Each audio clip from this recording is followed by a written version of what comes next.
Hello everyone, welcome to এর classroom YouTube channel. তোমাদের YouTube channel তোমাকে স্বাগত জানাই। বন্ধুরা, আশা করি তোমরা সবাই ভালো আছো।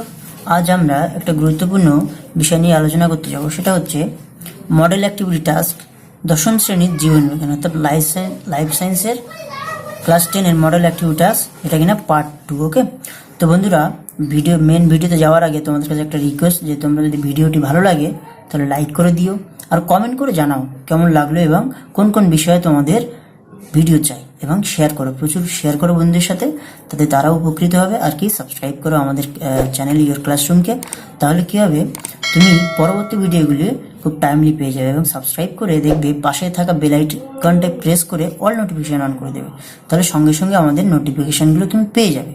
তো বন্ধুরা, আগে আমরা পার্ট 1 কমপ্লিট করেছি এবং তোমাদের ক্লাস 10-এর model activity task, physical science, mathematics, English সবগুলো আমরা কমপ্লিট করেছি। তোমরা সেগুলো দেখতে পারো আই বাটন থেকে, এবং এন্ড স্ক্রিনে দেওয়া থাকবে এবং ডেসক্রিপশন বক্সে লিঙ্ক আছে, তোমরা অবশ্য প্লেলিস্ট থেকেও দেখে নিতে পারো। তো চলো আমরা মেন ভিডিওর দিকে চলে যাই। তো চলো দেখি মেন ভিডিওতে। দেখো, এক জায়গায় কি বলেছি তোমাদের, একটি ইউক্যারিওটিক ক্রোমোজোমের অঙ্গ সংস্থান চিত্র অঙ্কন করে নিম্নলিখিত অংশগুলি চিহ্নিত করে। ক, ক্রোমাটিড; খ, সেন্ট্রোমিয়ার; গ, নিউক্লিওলার অর্গানাইজার; ঘ কি, টেলোমিয়ার। ঠিক আছে, তো এই চারটি অংশ কি করতে হবে, এই ইউক্যারিওটিক ক্রোমোজোমের চিত্র এঁকে আমাদের এই চারটি অংশ চিহ্নিত করতে হবে। চলো দেখে নাও তোমরা। দেখো, ঠিক এরকম একটা চিত্র আঁকবে তোমরা, পেন্সিল দিয়ে আঁকবে, সুন্দর করে বক্স করবে চারদিকে এরকম দাগ কেটে, তার মধ্যে পেন্সিল দিয়ে এঁকে কি কি করতে বলেছিল আমরা দেখে নিই একটু। কি কি আমাদের এ করতে হবে, একটা হচ্ছে ক্রোমাটিড। ঠিক আছে, তো ক্রোমাটিডটা কোথায়, এই দেখো, এটা হচ্ছে ক্রোমাটিড, এরকম করে দেখিয়ে দেবো তোমরা, এটা হচ্ছে ক্রোমাটিড। ঠিক আছে,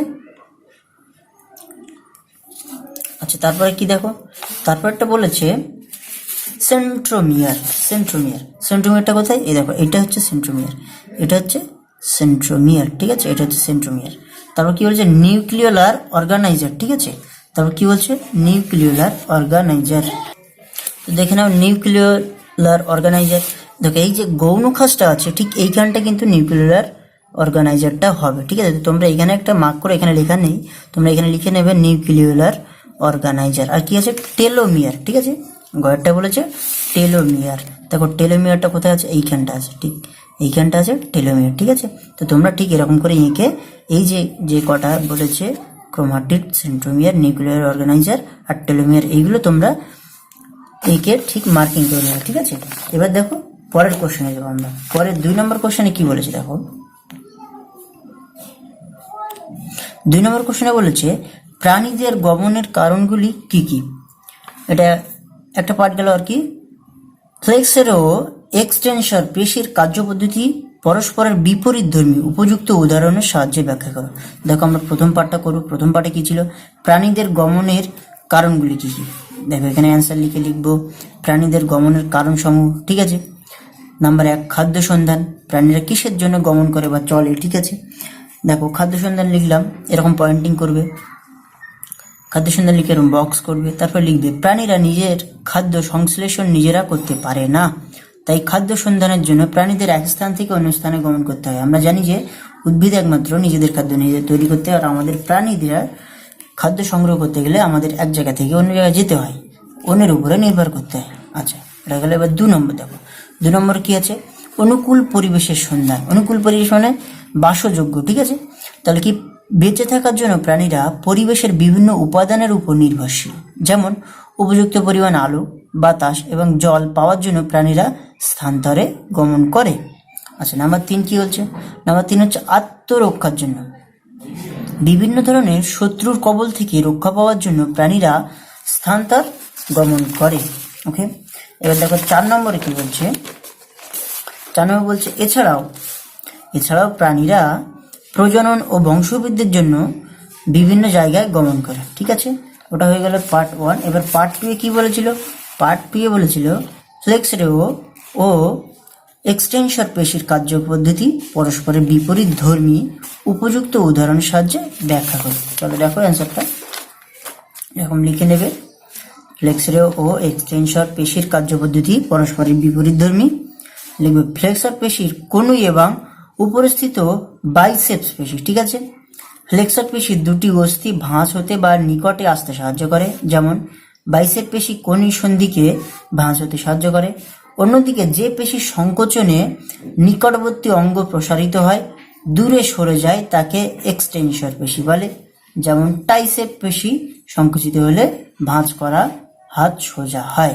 আচ্ছা, এইগুলো 2 নম্বর কোশ্চেনের অ্যান্সার। এবার 3 নম্বর কোশ্চেন। 3 নম্বর কোশ্চেনে বলছে কোষচক্রের এস দশাকে সংশ্লেষ দশা বলা হয়, বাক্যটির যথার্থ বিচার করো। আর নাম্বার 2 পার্ট 2 হচ্ছে ডিএনএ এবং আরএনএ এর পার্থক্য উল্লেখ করো। দেখো, প্রথমে আমরা দেখে নিই কোষচক্রের এস দশায় সংশ্লেষ দশা বলা হয় কেন, ঠিক আছে। দেখো অ্যান্সারটা। অ্যান্সার হচ্ছে কোষচক্রের এস দশায় প্রতিলিপিকরণ বা রেপ্লিকেশন, ঠিক আছে, ইংলিশে বলে রেপ্লিকেশন, প্রতিলিপিকরণের। তো কি, কোষচক্রের এস দশায় প্রতিলিপিকরণ বা রেপ্লিকেশন পদ্ধতিতে ডিএনএ সংশ্লেষিত হয়, ফলে নিউক্লিয়াসের ডিএনএর পরিমাণ দ্বিগুণ হয়। কোষচক্রে জিআই দশার পরবর্তী পর্যায়ে ডিএনএ সংশ্লেষ ঘটে বলে এই দশাকে এস সংশ্লেষ দশা বলে। তাহলে কি, ডিএনএ সংশ্লেষ ঘটে, ঠিক আছে। এই জন্য কি এইটাকে এস সংশ্লেষ দশাকে এস সংশ্লেষ দশা বলা হয়। এবার দেখো ডিএনএ এবং আরএনএ এর পার্থক্য। ডিএনএ এবং আরএনএ এর পার্থক্যগুলি নিম্নরূপ, এরকম লিখবে। ঠিক আছে, দেখো আমি কেমন করে লিখেছি, এরকম লিখবে ডিএনএ ও আরএনএ এর পার্থক্য, তারপর ডিএনএ লিখবে, আরএনএ। ডিএনএ কি কি? নাম্বার 1, ডিএনএ হলো জীবের বংশগতির ধারক ও বাহক।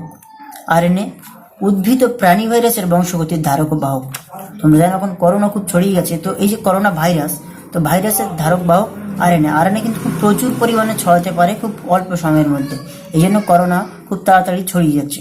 তাহলে মনে রাখবে যে আরএনএ হচ্ছে এই ভাইরাস, উদ্ভিদ ও প্রাণী ভাইরাসের বংশগতির ধারক ও বাহক। তাহলে করোনা ভাইরাস একটা, কোভিড-19 একটা আরএনএ, ঠিক আছে।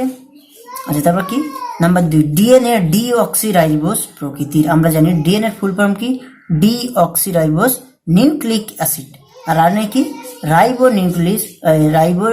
আরএনএ হচ্ছে রাইবোজ প্রকৃতির। তো আরএনএ এর ফুল ফর্ম কি, রাইবো নিউক্লিক অ্যাসিড। ওকে, তো এইটা হয়ে গেল ডিএনএ ডিঅক্সিরাইবোজ প্রকৃতির, আর আরএনএ হয়ে গেল রাইবোজ প্রকৃতির।